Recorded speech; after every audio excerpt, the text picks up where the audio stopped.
ficção, as 5 tempestades que abala a vida do crente. Texto Marcos capítulo 4, 35 e 41. Amigo, a vida não é só constituída por dias alegres, ensolarados e serenos. Também existirão nela momentos de angústias, aflições e necessidades, os quais representam as tempestades pelas quais um dia teremos de atravessar. Amiga, a vida cristã não é muito diferente. As dificuldades são inevitáveis, mas sempre podemos contar com a ajuda de Deus para vencermos. Quando passarmos por tempestade, Deus está conosco, junto de nós, em todos os momentos. Sem as dificuldades na nossa vida, seria frágil, sem qualquer experiência de valor. Amiga, a tendência natural do ser humano é de olhar sempre para as dificuldades em vez de manter os olhos confiandamente em Deus. Essa tendência se cultiva e não combatida pela fé. Só nós trará inquietações. Deus, na verdade, quer que você aprenda a confiar em sua palavra para que você possa vencer as lutas, as suas adversidades, sobretudo os ventos fortes que poderá chegar a qualquer momento na sua vida. Quando você cresce em fé, se torna um vencedor. Daí então começa a experimentar a verdadeira bonança na sua vida. Amigo, o texto do Evangelho de Marcos registra o episódio da tempestade enfrentada pelos discípulos do mar da Galileia. Nessa ocasião, Jesus estava no barco dormindo quando os discípulos foram surpreendidos por um forte vendaval. Amigos, discípulos apavorados acordaram a Jesus, clamaram por socorro. E ele acalmou a tempestade, exortou os discípulos e eles então ficaram admirados com seu poder. Amiga, essa passagem nos mostra 5 tipos de tempestade que sopra causando os terríveis tormentos da nossa vida.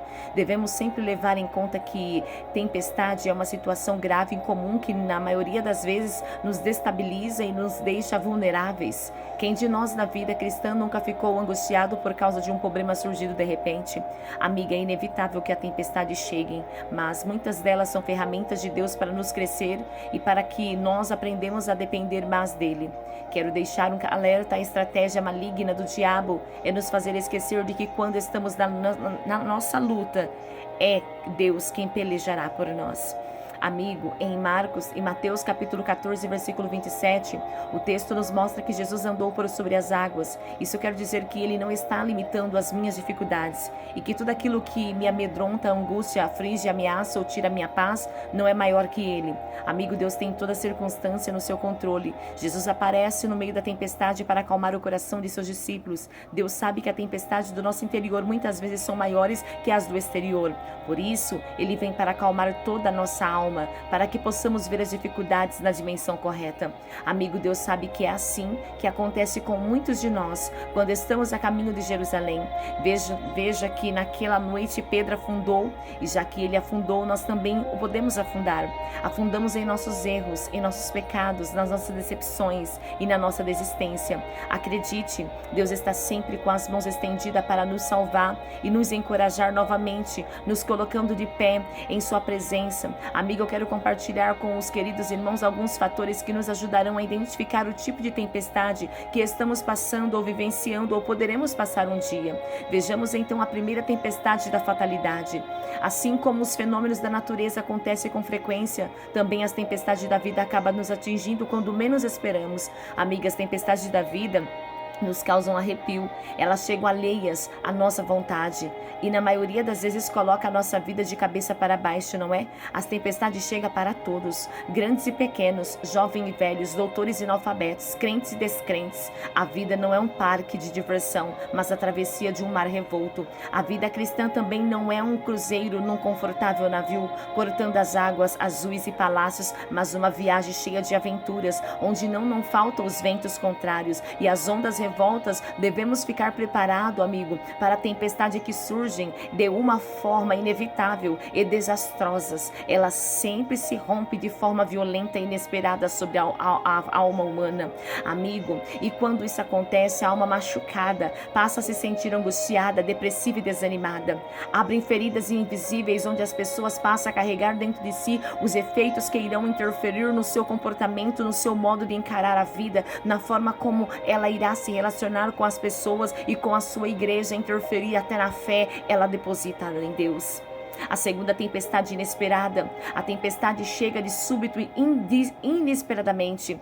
Elas não mandam aviso, não envia telegramas, chegam repentinamente, agitando nossa vida, encrespando as ondas que nos assustam e nos assola com desmoronamento, rigor. Amigas, as atitudes dos discípulos de Jesus nos dão a entender que naquela tarde não havia ventos que indicassem a chegada de uma tempestade. Todos estavam tranquilos. Eles jamais esperavam serem surpreendidos por uma violenta tormenta. Viram que o tempo estava bom, as águas do mar estavam serenas, os ventos sopraram calmamente, sinal de que não havia indício de sobreviver qualquer agitação na atmosférica. Amigo, o Mar da Galileia, na verdade, é um lago de água doce de 21 quilômetros de comprimento por 14 quilômetros de largura. Esse grande lago tem a forma de uma harpa e é encurralado pelas montanhas da Gola. No extremo norte fica Monte Hermon, nas mais altas montanhas de Israel, cujo pico está sempre coberto de gelo. Amigo, com certeza, com frequência os ventos gelados descem desse monte encurralados pelas montanhas de Golã, batem na superfície do lago levantando ondas gigantes. Amiga, é assim também na vida. As tempestades nos lembram da agitação, de abalos, de inquietação, de perturbação, de tumulto e de rebuliço. As tempestades nos colhem de surpresas. Pode ser uma doença súbita, um acidente trágico, um divórcio, um trauma, um luto, um doloroso, um desemprego ou uma separação conturbada. A terceira tempestade do descontrole, amigo. Toda tempestade faz com que quem está envolvido nela perca o total controle da situação. Os discípulos conheciam o Mar da Galileia como poucos. Eram homens experientes. Alguns deles eram pescadores e haviam nascidos e crescidos ao redor daquele lago. Dali eles tiravam o seu sustento, mas o que era tão familiar para eles tornou-se uma ameaça. Quando a tempestade chegou, eles tentaram escapar de perigo remando com toda destreza, mas o barco cada vez mais estava se enchendo de água. Seus recursos foram insuficientes para resolver o problema. O barco não obedecia mais ao comando deles. A tempestade os assolava impiosamente e eles perderam o controle da situação. O vento chicoteava com violência, o barco e as ondas se arremessavam contra eles para levá-los ao naufrágio. Amigo, muitas vezes temos a sensação de que os problemas que nos afligem são como uma tempestade. A situação se agrava, perdemos o controle e o barco da nossa vida fica à deriva. Amigo, as tempestades da vida chegam ao ponto de ficarem incontroláveis. A palavra tempestade do texto vem do grego seismo, seismo que significa sacudir. Aqui a palavra tem sentido de terremoto, agitação do mar com rajadas de fortes ventos e raios. É assim que nos sentimos diante das grandes dificuldades das nossas vidas. Parece que fica abalada, agitada, não é? Tumultuada com tantos acontecimentos desagradáveis.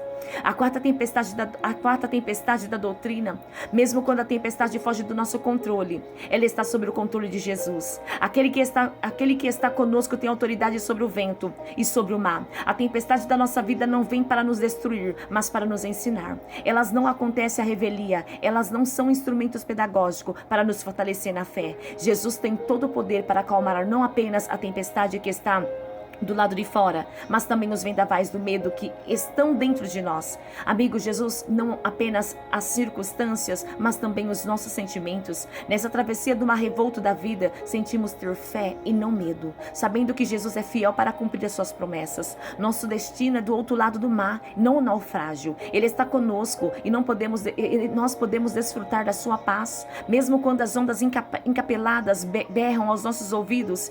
Ele é o Todo-Poderoso e aquilo que nos amedronta está literalmente debaixo dos seus pés. O Senhor não desperdiça o sofrimento na vida dos seus filhos. A tempestade vem para que vejamos o seu livramento e saibamos que Ele é digno de ser adorado. Deus vos abençoe. Siga-nos pelo próximo devocional, no próximo capítulo, onde daremos continuidade à quinta tempestade em que o Senhor está nos instruindo nesta noite maravilhosa.